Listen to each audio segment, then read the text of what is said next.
Masyarakat Indonesia tentunya membutuhkan yang namanya protein dan nutrisi yang cukup agar tetap sehat.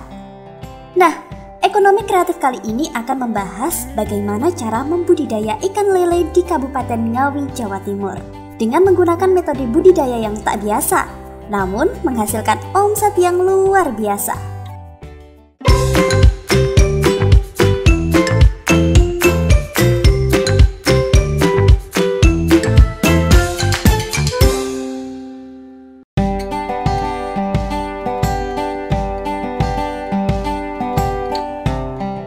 Andreas Atmojo, warga Desa Tulaan, Kecamatan Sine, Kabupaten Ngawi, menjelaskan budidaya ini dilakukan di dalam kolam yang menggunakan sistem bioflok.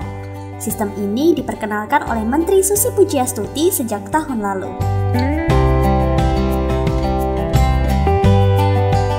Dirinya memakai sistem bioflok karena banyak sekali manfaatnya.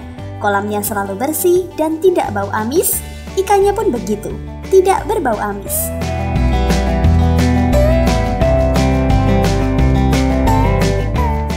Bentuk kolamnya pun berbeda. Jika umumnya kolam berbentuk kotak, kolam yang digunakan untuk bioflok berbentuk bulat yang dilapisi kain terpal sebagai wadah air.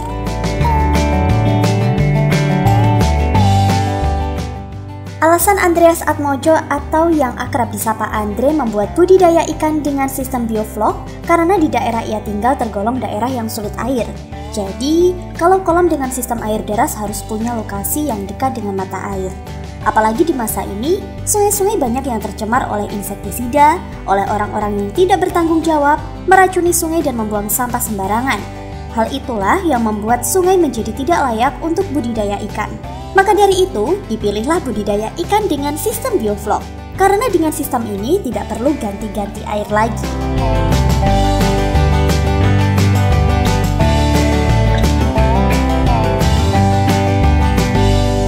Andre menambahkan, probiotik merek apa saja bisa digunakan. Pemberian pakan ikan lele hanya dilakukan 3 kali dalam sehari.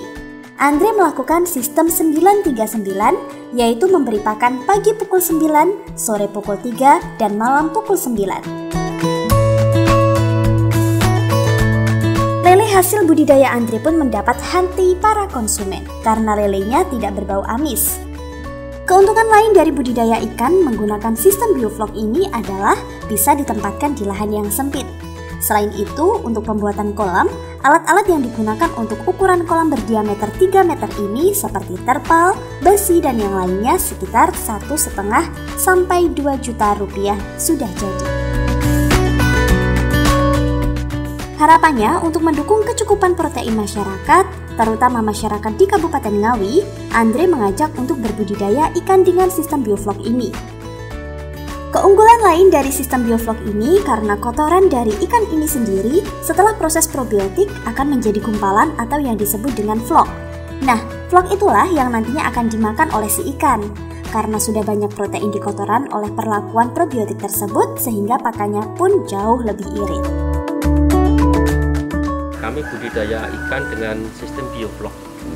Bioflok itu bio itu hidup, flok itu kumpulan. Jadi membuat kumpulan dari kotoran itu dengan bantuan probiotik sehingga akan menjadi sumber makanan atau protein bagi ikan tersebut. Kalau probiotik sebenarnya merek apa saja bisa ya. Tapi yang jelas probiotik yang menguntungkan lah. Kalau saya biasa pakai Lactobacillus dan Nitrobacter.